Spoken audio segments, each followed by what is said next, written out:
Hello students, welcome to Shiny Max. 8ஆம் வகுப்பு எடுத்துக்காட்டு 1.20 பார்க்கலாம். ஒரு மாணவர் ஓர் எண்ணை 8/9 பெருக்குவதற்கு பதிலாக தவறுதலாக 8/9 வகுத்து விட்டார். அதாவது ஓர் எண், அதுக்கு கூட 8/9 பெருக்கணும். ஆனா அவரு 8/9 வகுத்துட்டாரு. தவறுதலாக 8/9 வகுத்துட்டாரு. அவருக்கு கிடைத்த விடைக்கும் சரியான விடைக்குமான வித்தியாசம் 34 எனில். இப்போ அவருக்கு கிடைத்த விடைக்கும் சரியான விடைக்கும் இடையே உள்ள வித்தியாசம் 34 எனில் அந்த எண்ணை காண்க. அதாவது ஓர் எண் இருக்கு பாத்தீங்களா, இந்த எண்ணை தான் கண்டுபிடிக்கணும். அப்போ ஓர் எண்ணை எக்ஸ்ன்னு எடுத்துக்கலாம், எழுதிக்கிறேன். ஓர் எண்ணை எக்ஸ் என்க. இந்த எக்ஸோட மதிப்பை தான் கண்டுபிடிக்கணும். ஃபர்ஸ்ட் எக்ஸுக்கு கூட 8/9 பெருக்கணும். சரிங்களா, இதுதான் சரியானது.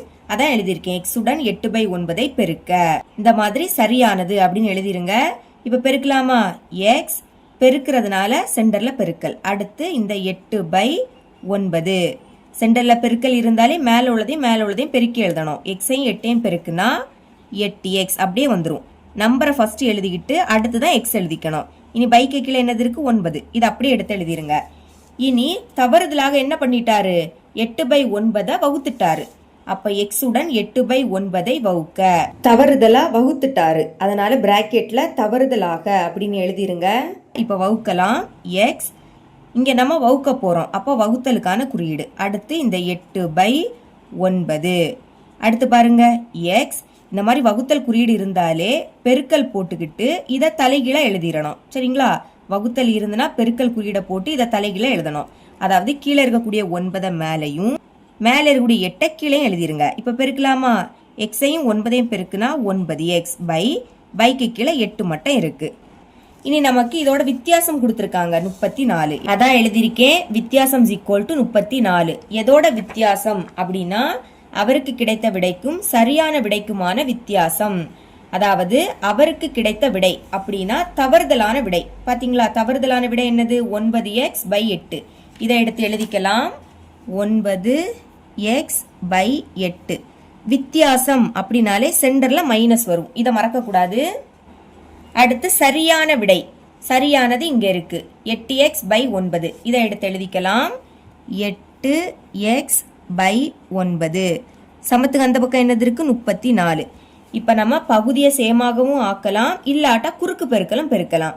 குறுக்கு பெருக்கல் பெருக்குவோம், அதான் ஈஸியா இருக்கும். கீழே உள்ள 9ஐயும் இந்த 9x பெருக்கணும். ஃபர்ஸ்ட் நம்பரை பெருக்குங்க. 9 81. அடுத்து இங்க எக்ஸ் இருக்கு, அதை எடுத்து எழுதிக்கணும். சென்டர்ல மைனஸ். இனி இங்க கீழே இருக்கக்கூடிய 8ஐயும் மேலே இருக்கக்கூடிய 8x பெருக்கணும். ஃபர்ஸ்ட் 8ஐயும் 8ஐயும் பெருக்கலாம். 8 8 64. இந்த எக்ஸ் எடுத்து எழுதிக்கணும். அடுத்து கீழே இருக்கக்கூடிய இதை 2ஐயும் பெருக்கணும். 8 9 72. சமத்துக்கு அந்த பக்கம் 34 இருக்கு. இப்ப கழிக்கலாமா? 81ல இருந்து 64 கழிக்கணும். 81 64. அதுக்கு கடன் வாங்கணும். இந்த 1 11 மாறும். 8ல இருந்து 1 கழிச்சா என்ன கிடைக்கும்? 7 கிடைக்கும். 11ல இருந்து 4 கழிச்சா 7. 7ல இருந்து 6 கழிச்சா 1. அப்ப என்ன கிடைக்குது? 17. எழுதிக்கலாம். 17. 2ல எக்ஸ் இருக்கிறதுனால எக்ஸ ஒரு வாட்டி எழுதிக்கணும். பைக்கு கீழே 72 இருக்கு. சமத்துக்கு அந்த பக்கம் 34. இப்ப எக்ஸோட மதிப்பு தானே வேணும், அப்ப எக்ஸ மட்டும் வச்சுக்கலாம். இந்த சைடு 34 இருக்கு. எக்ஸ தள்ளி பாக்கி உள்ளதை அந்த சைடு கொண்டு போகணும். இப்ப 17க்கும் எக்ஸுக்கும் இடையில பெருக்கல் இருக்குன்னு அர்த்தம். சரிங்களா, அப்ப என்ன பண்ணணும்? பெருக்கல் இருக்கக்கூடியது அங்க போச்சுன்னா என்ன ஆகும்? தலைகீழா மாறும். ஃபர்ஸ்ட் பெருக்கல் எடுத்து எழுதிக்கணும்.